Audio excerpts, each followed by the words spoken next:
Howdy folks, Doc here with Last Best Tool, and this little guy is the Kobalt 3-way 6-in-1 hex key set. It's a ball and metric hex key in the kind of classic triangular shape. This is a popular shape for a lot of bike tools, and I think this would be a great not only kind of car carry or EDC carry or bike packing carry, although it is on the heavy side, but a simple little design, highly functional, for most things. Now, sometimes you need the extended reach, but in most cases, this will work fine, and it's affordable. It's under $9.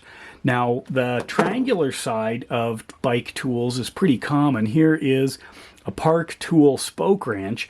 Now, great design, beautiful, simple, elegant, except you often can't turn this between some spokes, so you might have a little bit of trouble, but overall, classic. I've made no attempt to hide my appreciation for 711L, and this one with these quick release tips is just outstanding. This is a go-to for so many things because you can customize it. However, there is a customization option just down the aisle from this one hanging at your Lowe's.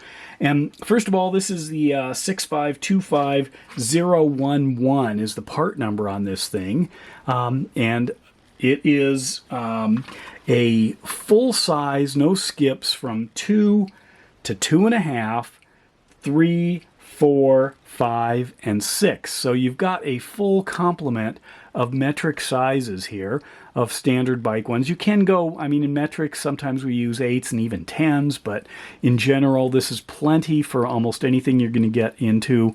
And you can see they're clearly marked. They do have a ball detent, so we'll get to that in just a sec.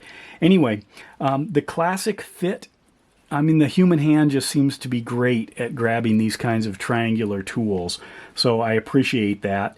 The ball fit, the ball design is more for being able to work at an angle, which in this size, this kind of shape of a wrench you might need because you may end up butting up against something and having to go in at an angle instead of straight on. You don't have a lot of degrees of angle. I didn't measure it, but it does help.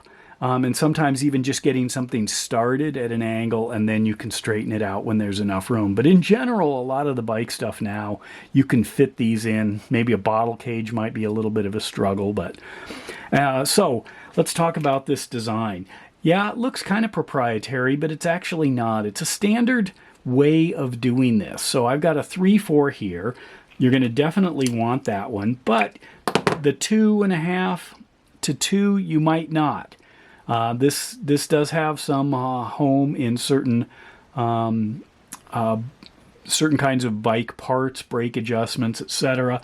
But just down the aisle will be something like this Klein tools here, and I can pop this out, and every one of these fits in just fine. So yeah, I may want to throw a Torx in for my suspension. I just get the one that I need here. In this case, I've got my T25, which is a classic, and I can push that in just like that. It's in nice and solid. So I can customize this in some ways. I'm definitely the 6, 5, and 6. Those are classics. But, you know, what else do I have? Maybe I want to put in a, what's a good one here? Oh, how about this front end? I need a Phillips. So I'm going to drop that in. So there we go. So I've got kind of a classic 3-4, pretty common. 5, 6 are on the larger side. It would be nice for a 4-5. I would like that. But anyway, so I can customize this thing. Not a bad deal for under $9, less if it's on sale. These are probably plenty strong, the bits that come with it. I guess they're the black ones here.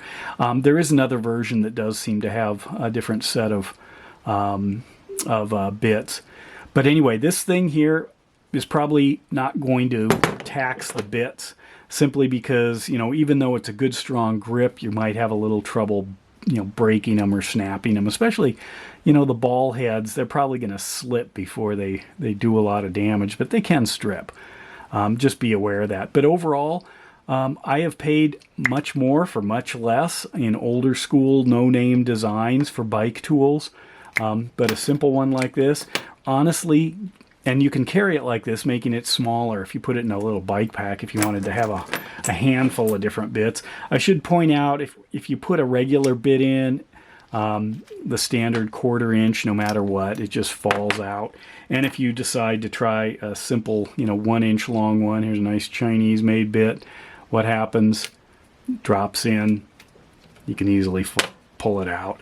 If you want to hold on to the bit, you can do that. That's not a bad choice.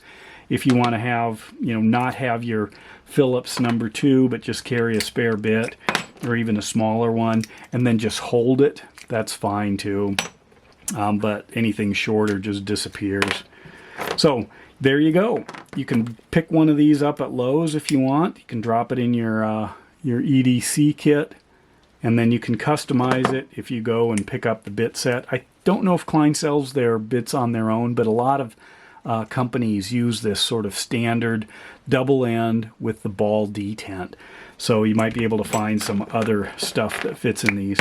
It's kind of a fun little tool for only $9. It is pretty heavy though, so what that makes me wonder is how much of a, how much metal is actually inside this thing. But this is odd. Here, I've got my snap-on one here. I'm not picking up anything. So I don't know. There's something in there. But it's really dense, but not magnetic. I don't know. Anyway, it might be aluminum. Wouldn't that be cool? Looks like it could be. That's interesting. I didn't really think about that. Oh, too bright. That's a laser light I need to work with. Anyway, I bet it's an aluminum housing. That would make sense. Probably too cheap for magnesium. Let me know if you know more. Anyway, there it is. And with that, Doc out.